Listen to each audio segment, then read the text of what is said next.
আমার গল্প প্রিয় বন্ধুরা কেমন আছেন সবাই? আশা করি অনেক অনেক ভালো আছেন। আমি তোমাদের মজা দেওয়ার জন্য নতুন একটি গল্প নিয়ে হাজির হয়েছি। আশা করি গল্পটি আপনাদের অনেক অনেক ভালো লাগবে।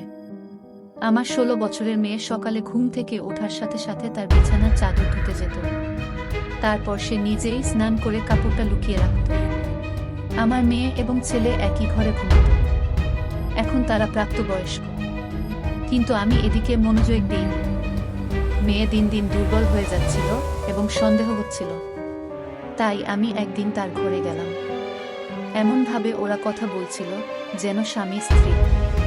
হঠাৎ দরজা খুলতেই আমার দু চোখ ছানাবড়া হয়ে উঠল। বন্ধুরা, আমার নাম লিমা আক্তার। আজকের গল্পটি আমার মেয়েকে নিয়ে। আমার মেয়ের নাম তাসলিমা। আমি বাংলাদেশের সিলেট জেলার বাসিন্দা। আমি বিধবা হওয়ার পর আমার মা বাবা আমার দ্বিতীয় বিয়ে এমন একজন লোকের সাথে দেয় যার আগে থেকেই একটি ছেলে ছিল। আমার একটি মেয়ে ছিল। আমার বিয়ের পর আমার ছেলে আর মেয়ে একই ঘরে শুত। আমার মেয়ে রোজ তার বিছানার চাদর পাল্টাত। সে লুকিয়ে লুকিয়ে চাদরটা কাচত। সে মাঝে মাঝে অজ্ঞান হয়ে পড়ত।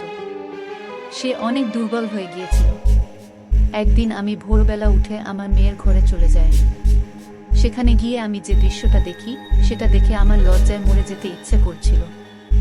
ভগবানের কাছে শুধু এটাই প্রার্থনা করি, তিনি যেন কোনো মাকে কখনোই এমন দৃশ্য না দেখায়। ঘরেই আমার ছেলে আর মেয়ে। আমার বিয়ের 2 বছর পরে আমি বিধবা হয়েছিলাম। তখন আমার বয়স ছিল 19 বছর, কারণ আমার মা বাবা 17 বছর বয়সে আমার বিয়ে দিয়ে দিয়েছিল। আমি তাদের একমাত্র মেয়ে ছিলাম, কিন্তু আমার বারবার মনে হতো যে আমি তাদের কাছে একটা বোঝা। তারা আমাকে নিজের মেয়ে মনেই করত না। আমার জন্মের পর আমার মা খুশি হয়নি। আমার বাবা একটি ছেলে চেয়েছিল, তাই হয়তো আমি হওয়াতে বাবা খুশি হয়। বাবা সবসময় আমার থেকে দূরে থাকত। বাবা আমাকে নিজের সন্তানের মতো ভালোবাসতেই পারেন। উনি আমাকে দেখলেই রেগে যেতেন। আমাদের পরিবারের দ্বিতীয় বিয়ে করার নিয়ম ছিল, তাই বাবার বিয়ে করতে পারেনি। সেই কারণে বাবার আমার উপর খুব রাগ ছিল। তাই বাবা তাড়াতাড়ি আমার বিয়ে দিয়ে দিয়েছিল। আমার স্বামী একটি সরকারি স্কুলে পড়াতেন। আমাদের একটি 3 বছরের মেয়ে ছিল। একদিন হঠাৎ স্কুল থেকে ফেরার পথে আমার স্বামীর অ্যাক্সিডেন্ট হয়, আর তিনি মারা যান। আমার স্বামী মারা যাওয়ার পর আমার দিন খুব কষ্টে কেটেছিল। আমার উপর অনেক দায়িত্ব এসে পড়েছিল। কিছুদিন পর আমার শ্বশুর শাশুড়ি আমাকে আমার বাপের বাড়িতে পাঠিয়ে দেন। আমি তাদের উপর বড় বোঝা হয়ে উঠেছিলাম। তারা তার ছেলের মৃত্যুর জন্য আমাকেই দায়ী করতেন। তারা এমন করতেন যেন আমি তাদের ছেলেকে মেরে ফেলেছি। আমিও চুপচাপ আমার মা বাবার বাড়িতে চলে আসি। মা বাবার কাছে তো আমি আগে থেকেই একটি বোঝা ছিলাম। আমি আমার মেয়েকে জড়িয়ে ধরে খুব কাঁদতাম। কিছুদিন পর আমার মা বাবা আমার আবার বিয়ে দিয়ে দেন। এবার তারা এমন একজন লোকের সাথে আমার বিয়ে দেন যার আগে একটি বিয়ে ছিল, আর সেই দিকে তার একটি ছেলে ছিল, আর আমারও একটি মেয়ে ছিল। আমাদের দুজনের অবস্থা একই রকম ছিল, তাই আমাদের বিয়ে হয়ে যায়। না হলে তখন আমার জন্য কোনো ভালো সম্বন্ধ আসছিল না। তার ছেলে আমার মেয়ের থেকেও 1 বছরের ছোট ছিল। তার ছেলের নাম ছিল মারুফ, আর আমার মেয়ের নাম ছিল তাসলিমা। আমরা 4 জনে মিলে সুখে সংসার করতে লাগি। দেখতে দেখতে অনেকগুলো বছর কেটে যায়। এখন আমার মেয়ের বয়স 16, আর মারুফের বয়স 17। এখন মারুফের বাবা পৃথিবী ছেড়ে চলে গেছে। উনি অনেক দিন ধরে রোগে ভুগছিলেন। উনার অনেক রকমের অসুখ ছিল। উনি চলে যাওয়ার পর বাড়িটা একদম ফাঁকা হয়ে গিয়েছিল। আমাদের নিজের বাড়ি ছিল, তাই ভাড়া দেওয়ার চিন্তা ছিল না। আমাদের বাড়িতে একটি ছোট্ট দোকান ছিল। একদিন আমি ঘুমোচ্ছিলাম, হঠাৎ আমি একটি আওয়াজ শুনতে পাই, যেটা শুনে আমার ঘুম ভেঙে যায়। আমি বুঝতে পারি যে আওয়াজটি মারুফের ঘর থেকে আসছিল। আমি দৌড়ে মারুফের ঘরে গিয়ে পৌঁছাই। সেখানে গিয়ে দেখি মারুফের ঘরের ছাদটা ভেঙে গেছে। আমার ভয় হয় যে মারুফ ছাদের নিচে চাপা পড়ে যায়। আমি একটু কাছে গিয়ে দেখলাম যে মারুফ সেখানে নেই। মারুফ হয়তো বাথরুমে গেছে। ও খুব জোর বেঁচে গেছে। আমি আল্লাহকে ধন্যবাদ জানাই যে মারুফ নিরাপদে আছে। ওর কিছু হয়ে গেলে আমি ওর পরপারের পিতাকে কি করে মুখ দেখাতাম। কিন্তু আমাদের কাছে এখন তো টাকা নেই মারুফের ঘরটা মেরামত করতে পারব। আমি ঘরটা যেমন আছে সেরকম ভাবে রেখে দিলাম। আমি গিয়ে রান্নাঘরে আমার বিছানা করলাম আর আমার ছেলে মেয়েদের ঘরে শুতে বললাম, কারণ তখন শীতকাল ছিল আর বাইরে খুব ঠান্ডা ছিল। আমার ঘরে একটাই বিছানা, সেখানে দুজন খুব কষ্টে শুতে পারত। আমার ছেলে আর মেয়ে দুজনকেই এখন একই ঘরে শুতে হতো। একদিন সকালে মারুফ তাড়াতাড়ি উঠে জলখাবার খেতে চলে আসে, কিন্তু তাসলিমা তখনও ঘুমাচ্ছিল। এতে আমি অবাক হই, কারণ তাসলিমা রোজ ঘুম থেকে তাড়াতাড়ি ওঠে। আজ ও এত বেলা অবধি ঘুমোচ্ছে কেন? আমি তাসলিমাকে ডাকি, কিন্তু তার কোনো সাড়া পাওয়া যায় না। তারপর আমি তার ঘরে গিয়ে দেখি সে অজ্ঞান হয়ে পড়ে আছে। এটা দেখে আমি খুব ঘাবড়ে যাই। আমি মারুফকে বলি তাড়াতাড়ি একজন ডাক্তার ডেকে আনতে। ডাক্তার এসে বলে যে তাসলিমা খুব দুর্বল ও শরীরে রক্ত কমে গেছে। তাকে দিয়ে কোনো ভারী কাজ করানো ঠিক হবে না। তাকে আর এখন আরাম করতে দেওয়া উচিত। ভালো করে খাওয়া দাওয়া করলে ও ঠিক হয়ে যাবে। তাসলিমার যখন জ্ঞান ফেরে তখন আমি ওকে জিজ্ঞেস করি, তোর কি হয়েছে? তাসলিমা বলে, জানি না কি হয়েছে। আমি বসেছিলাম, হঠাৎ আমার মাথাটা ঘুরে গেল। আমি বলি, তুই বিশ্রাম নে, আমি তোর জন্য কিছু খাবার নিয়ে আসছি। এই বলে আমি রান্নাঘরে চলে যাই।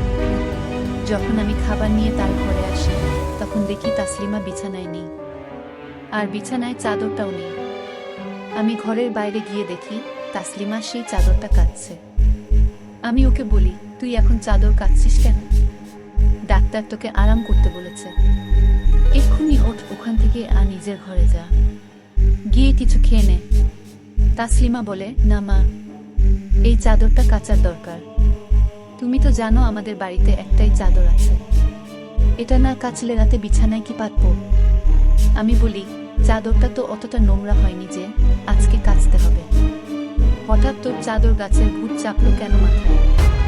তুই ওঠ ওখান থেকে, চাদরটা আমি কেচে দেব। কিন্তু সে আমার কথা শুনল না। সে নিজের চাদরটা কেচে সেটাকে ছাদে শুকোতে দিতে গেল। তারপর সে এসে জলখাবার খেয়ে ঘুমিয়ে পড়ে, আর মারুফ ও কাজে বেরিয়ে যায়। মারুফকে আমি মেট্রিক পর্যন্ত পড়াতে পেরেছিলাম। ও একটা কাপড়ের দোকানে কাজ করত আর সারাদিন খুব থাকত। আমাদের নিজেদের দোকানটা আমি একাই চালাতাম। আমাদের দোকানে বাচ্চারাই বেশি আসত। সেদিন মারুফ বাড়ি ফিরে বলে সে বাইরে থেকে খেয়ে এসেছে। সে দেরি করে বাড়ি ফিরেছিল। তাসলিমা আগেই ঘুমিয়ে পড়েছিল। মারুফ ও ঘরে গিয়ে শুয়ে পড়ে, আর আমি রান্নাঘরে বিছানা পেতে শুয়ে পড়ি। জায়গা বদলের কারণে আমার ঘুম আসছিল না। আমার স্বামীর কথা খুব মনে পড়ছিল। আমার দ্বিতীয় স্বামী আমার খুব খেয়াল রাখতেন। তিনি আমাকে কখনো আগের বিয়ে নিয়ে কথা শোনাতেন না। আমার মেয়েকেও তিনি নিজের মেয়ের মতোই ভালোবাসতেন। আমি মারুফকে নিজের ছেলের মতোই ভালোবাসি। মারুফ আমাকে নিজের মায়ের থেকেও বেশি ভালোবাসে। সে আমার সব কথা শুনে। এখন বাড়িতে ও একমাত্র ছেলে আর আমাদের একমাত্র ভরসা। ও না থাকলে আমরা মা মেয়ে কোথায় যেতাম? মারুফ কাজও খুব ভালো করত। আমি ওকে বলেছিলাম পড়াশোনা শেষ করতে। ওর কাছে যদি একটা ভালো ডিগ্রি থাকে তাহলে ও ভালো একটি চাকরি পাবে। ও আমার কথা মেনে নিয়েছিল। পরের দিন সকালে তাসলিমা আবার অজ্ঞান হয়ে পড়ে। এইবার ওর চেহারা দেখে আমি ভয় পেয়ে যাই। মনে হচ্ছিল ওর শরীর থেকে সব রক্ত বেরিয়ে গেছে। ও পুরো সাদা হয়ে গিয়েছিল। আমি আবার ডাক্তারকে ডেকে পাঠালাম। ডাক্তারবাবু এসে বললেন, ওকে কি খাওয়ানো হয়েছে? আমি বলি, ও তো সেই ডাল ভাত আর সবজি খেয়েছিল। ওকে নিয়ে ফলও খাইয়েছিলাম, আর সারাদিন ওকে কোনো কাজ করতে দেওয়া হয়নি। ডাক্তারবাবু বলেন, তাহলে ও আবার এত দুর্বল হয়ে পড়ল কি করে? আপনাকে এই ব্যাপারটি সিরিয়াসলি নিতে হবে, না হলে আপনার মেয়ের প্রাণটাও চলে যেতে পারে। এভাবে বারবার অজ্ঞান হয়ে পড়া আর এতক্ষণ ধরে অজ্ঞান হয়ে থাকা কোনো সাধারণ ব্যাপার নয়। ডাক্তারবাবু চলে যাওয়ার পর যখন তাসলিমার জ্ঞান ফেরে তখন আমি ওকে বলি, আজকে তুই যদি কোনো কাজ করিস তাহলে আমার থেকে খারাপ কেউ হবে না। কিন্তু কিছুক্ষণ পর যখন আমি তাসলিমার ঘরে যাই তখন আমি আবার দেখি ও তার বিছানার চাদর কাচ্ছে। এইবার আমি দূর থেকে তাসলিমাকে দেখছিলাম। ও যা সব করছে কোনোটিই সাধারণ নয়। যবে থেকে মারুফ আর ও এক ঘরে শুচ্ছে তবে থেকে এমন অদ্ভুত আচরণ করছে। তবে থেকেই ও অজ্ঞান হতে শুরু করেছে। ওরা দুজন সৎ ভাই বোন হয়, কিন্তু ছোটবেলা থেকেই ওরা একসাথে বেড়ে উঠেছে। ওরা নিজের ভাই বোনের মতো একে অপরকে ভালোবাসে। তাহলে দিন দিন আমার মেয়ের শরীরটা দুর্বল হয়ে যাচ্ছে কেন? এমনটা তো তখনই হয় যখন একটি মেয়ে গর্ভবতী হয়, কিন্তু একটি কম বয়সী মেয়ের এরকম হওয়া একেবারেই স্বাভাবিক নয়। পরের দিন সকালে আমি দেখি অদিতি ছাদের চাদর শুকোতে দিতে গেছে। ও ভয়ে ভয়ে আশেপাশে দেখছিল যে কেউ দেখছে কিনা। আমি রান্নাঘরের জানালা থেকে সব দেখতে পাচ্ছিলাম। ওর আচরণ আমার খুব অদ্ভুত লাগেও আমার ঘরে এসে শুয়ে পড়ে আর নিজের উপর একটি চাদর চাপা দিয়ে দেয়, যাতে আমি বুঝতে না পারি যে ওর নিচে কোনো চাদর আছে কিনা। আমি ওর জন্য খাবার বানিয়ে নিয়ে যাই। আমাদের দোকানটা না তেমন ভালো চলছিল না। সেখানে খুব বেশি খদ্দের আসতো না, শুধু বাচ্চারাই আসতো ওই ট্রফি আর চকলেট কিনতে। তারা 5-7 দিয়ে চলে যেত। এইভাবে আমাদের আর কি করে চলবে? আমি আমার ছেলে মেয়েকে এই বিষয়ে কিছু জানি না। মারুফ আগে থেকেই একটি চাকরি করছিল। তাকে যদি আমি এসব কথা বলি তাহলে আরও চিন্তায় পড়ে যাবে। এদিকে এত কম টাকায় আমার পক্ষে সংসার চালানো মুশকিল হয়ে উঠছিল। এদিকে তাসলিমা অসুস্থ। ডাক্তার বলেছে ওকে ভালো ভালো খাবার খাওয়াতে, কিন্তু চাল ডাল কিনতেই তো আমাদের সব টাকা শেষ হয়ে যায়। এইভাবে সংসার চালানো খুব মুশকিলের দিন আমি তাসলিমা আর মারুফকে এমন সব কথা বলতে শুনি, যা শুনে আমি অবাক হয়ে যাই। তাদের কথা আমি কিছুই বুঝতে পারি না। মারুফ বলছিল, তুই তো এখন থেকেই শরীর খারাপ করে বসে আছিস। আমার মনে হয় তোর আর ওই কাজটা করা উচিত নয়। তাসলিমা বলে, না না, আমি এটা করতে পারব না। এমন সুযোগ তো আর বারবার আসে না। আমি বুঝতে পারিনি যে আমার সাথে এমনটা হবে। আমি ভাবিনি যে আমার শরীরের শক্তি এত কম যে আমি এটুকু সহ্য করতে পারবো না। মারুফ বলে, আমি তোর জীবন নিয়ে খেলতে পারবো না, তাই আমাদের এটা বন্ধ করা উচিত। তাসলিমা বলে, এটা তো মাত্র কয়েক সপ্তাহের ব্যাপার, তারপর আর এমন সুযোগ আসবে না। ওরা কি কথা বলছে আমি তো কিছুই বুঝতে পারছি না। একদিন সকালে আমি এমন একটি জিনিস দেখি যেটা দেখে আমার হুঁশ উড়ে যায়। আমি দেখি তাসলিমা ছাদে কাপড় শুকোতে দিতে গেছে, এক পাশে গিয়ে বমি করে। আমি দৌড়ে গিয়ে তাকে জিজ্ঞেস করি, তোর কি হয়েছে? তুই কি খেয়েছিস? আর তুই রোজ বিছানার চাদর কেন কাচ্ছিস? এইসব তুই কি করছিস? তুই এমন কোনো কাজ করিসনি তো, যাতে তোর আর তোর বাবা মায়ের সম্মানটা নষ্ট হয়?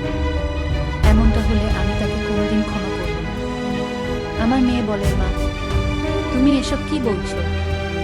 আমি এমন কোনো কাজ কেন করব যাতে তোমাদের মাথা নিচু হয়? তুমি যেমনটা ভাবছো তেমনটা একেবারেই নয়। মনে হয় আজকাল তুমি সিনেমা বেশি দেখছো। বা কেউ তোমাকে আমার বিরুদ্ধে উস্কাচ্ছে। আমি যদি রোজ চাদরটা কাচি তো তাতে কি হয়েছে? চাদরটাও নোংরা হয় তাই কাচি।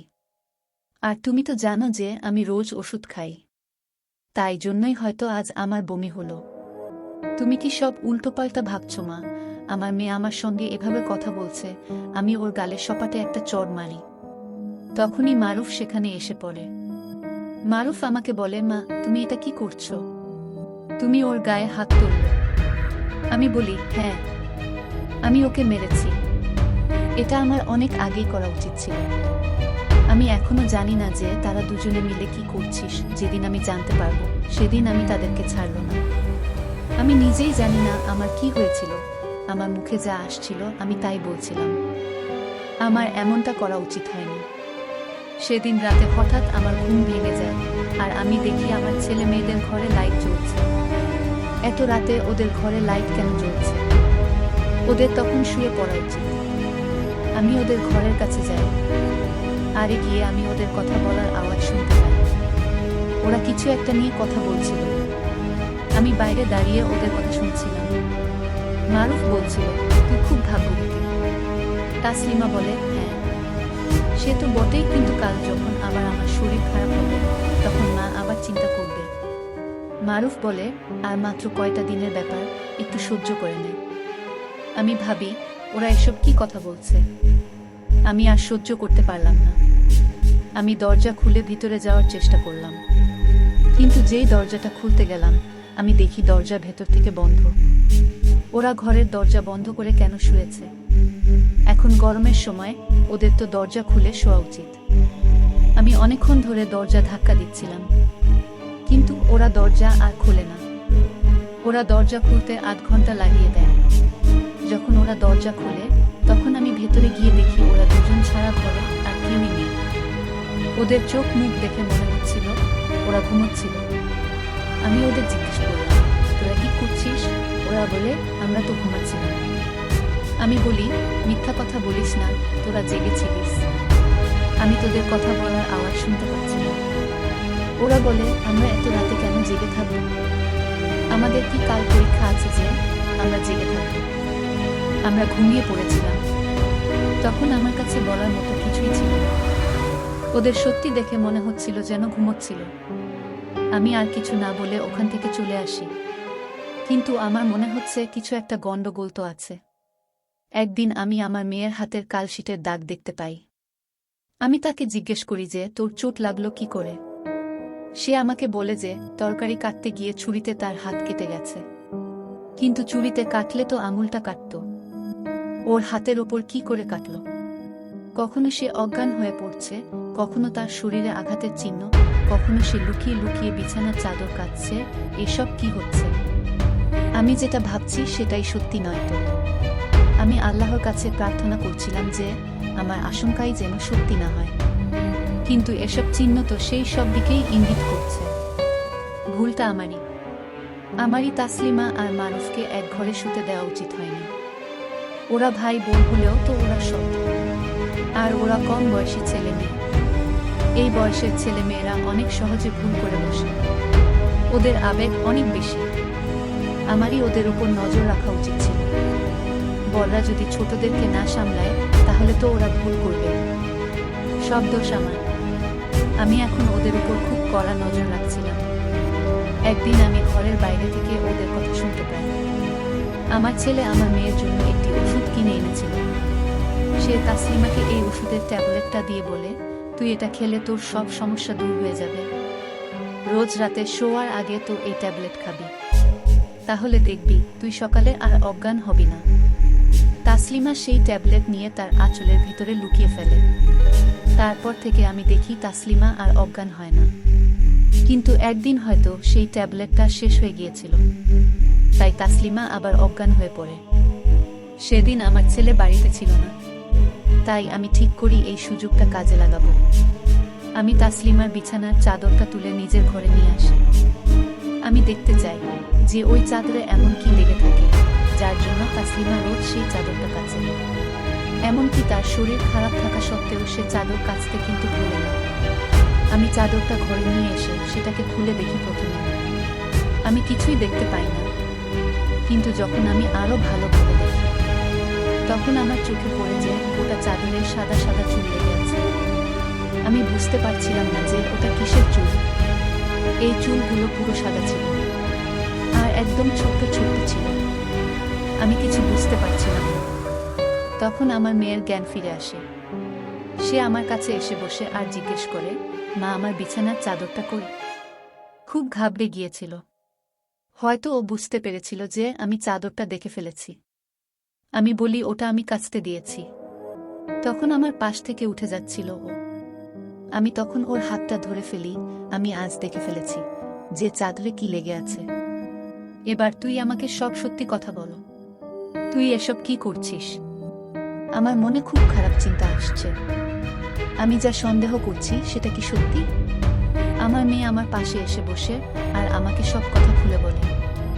ওর কথা শুনে আমার পায়ের তলা থেকে মাটি সরে যায়। ও আমাকে বলে, মা, তুমি যেমনটা ভাবছেন তেমনটা একেবারেই নয়। আমি আর মারুফ বুঝতে পেরেছিলাম যে আমাদের বাড়ির অবস্থা ভালো নয়। দোকান থেকেও তেমন টাকা আসছে না, আর ভাই ও খুব বেশি টাকা রোজগার করে না। আমরা বুঝতে পারছিলাম না আমরা কি করব। তখন ভাইয়ের এক বন্ধু ভাইকে একটা কাজ দেন। তার বন্ধু অনেকগুলো ছোট ছোট বিড়ালের বাচ্চা পুষেছিল, কিন্তু সে একা তাদেরকে সামলাতে পারত না। তাই সে ভাইকে এই কাজটা দিয়েছিল, আর এর জন্য তাকে সে অনেক টাকা দিত। ভাই সারাদিন ওই বিড়ালের বাচ্চাগুলোকে দেখাশোনা করত, কিন্তু রাতে এসে সে ক্লান্ত হয়ে পড়ত। আমি বুঝতে পারি যে রাতে তার বিশ্রাম দরকার। তাই আমি তাকে বলি, ওই বাচ্চাগুলোকে আমাদের ঘরে নিয়ে আসতে, আর আমি সারা রাত ওদেরকে সামলাবো। ওই বাচ্চা বিড়ালগুলোর গায়ের লোম আমার চাদরে লেগে থাকতো, যেটা আমি সকালে ধুয়ে ফেলতাম, কারণ আমি জানতাম যে তোমার এই ধরনের কাজ একদম পছন্দ হবে না। আমরা তোমাকে এই ব্যাপারে কিছু বলতে চাইনি। কয়েকটা রাত পর আমি বুঝতে পারি যে আমার বিড়ালে অ্যালার্জি আছে, তাই আমি সকালে অজ্ঞান হয়ে পড়তাম।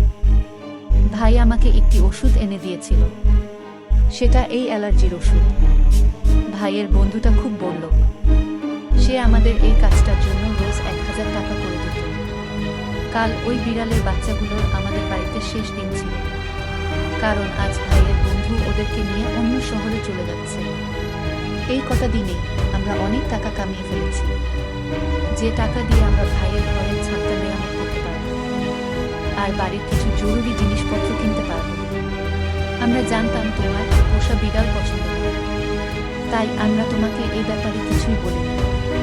কিন্তু তুমি কত কিছু ভেবে বসেছিলে, আমাদেরকে সন্দেহ করছিলে। মারুফ আমার সৎ ভাই হলেও আমি ওকে নিজের ভাইয়ের থেকেও বেশি ভালোবাসি।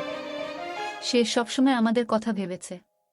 তার আত্মীয়রা অনেক বড়লোক, ও চাইলেই তাদের কাছে গিয়ে থাকতে পারত, কিন্তু ও আমাদেরকে দেখবে বলে এখানে রয়ে গেছে। আমার খুব আফসোস হয় এই ভেবে যে আমি ওদেরকে সন্দেহ করেছি। ওদের সম্পর্কে কত কিছু ভেবেছিলাম, কিন্তু ওরা সত্যি কত ভালো। আমার জীবনে অনেক খারাপ হয়েছে, কিন্তু তার মধ্যে একটা ভালো জিনিস হলো, আল্লাহ আমাকে এমন দুজন সন্তান দিয়েছে যারা বুদ্ধিমান, বোঝদার আর দায়িত্ববান। মারুফ ফিরে আসার পর আমি তাকে কিছু জানাইনি। তাসলিমা ও জানাইনি যে আমি সবটা জেনে গিয়েছি। আমি আর এই বিষয়ে কথা বলে নিজেকে ছোট করতে চাই না। কিছুদিন পর মারুফ তার ঘরের ছাদটা সারিয়ে ফেলে। আমার ছেলে আর মেয়ে দুজনেই খুব পরিশ্রম করতে শুরু করে। আমার মেয়ে বাচ্চাদের বাড়ি বাড়ি গিয়ে টিউশন পড়ায়। আস্তে আস্তে আমাদের অবস্থা আরো ভালো হতে শুরু করে। আমাদের বাড়িতে টাকা আসতে থাকে। আমার ছেলে আর মেয়ে দুজনেই খুব পরিশ্রম করত, কারণ ওরা জানত ওদের মাথার উপর বাবা নেই, আর আমারও তেমন কিছু করার ক্ষমতা নেই। তাই যা করার ওদের নিজেদেরকেই করতে হবে। আল্লাহর অনেক কৃপা যে আমি যেটা ভেবেছিলাম সেটা সত্যি হয়নি, কিন্তু সেটা হওয়ার সম্ভাবনা ছিল। আমার ছেলে আর মেয়ে দুজনেরই কম বয়স। আমার উচিত হয়নি দুজনকে এক ঘরে শুতে দেওয়া। আমি যা সন্দেহ করেছিলাম সেটা যদি হতো তাহলে সব শেষ হয়ে যেত। তাই আমি আপনাদেরকে সতর্ক করছি, আমি যে ভুলটা করেছি সেটা আপনারা করবেন না। আপনারা আপনাদের বাচ্চাদের ভালোভাবে খেয়াল রাখবেন। তারা কি করছে, কোথায় যাচ্ছে, সব কিছুর খোঁজ রাখবেন। তাদের বন্ধু হয়ে ওঠার চেষ্টা করবেন, যাতে তারা আপনাদের সাথে সবকিছু শেয়ার করে। তারা যদি ভুল পথে যায় তাহলে তাদের সঠিক পথে নিয়ে আসার দায়িত্ব আপনাদের। আর বাচ্চারা বড় হয়ে গেলে তাদেরকে আলাদা ঘরে শুতে দেবেন। আপনাদের আবারও বলবো, আপনারা সবাই আপনাদের বাচ্চাদের খেয়াল রাখবেন। আমার প্রাণপ্রিয় বন্ধুরা, আজকের গল্পটি এখানেই শেষ করলাম। আশা করি আপনারা নিয়মিত আমার গল্পগুলো শুনবেন। ধন্যবাদ।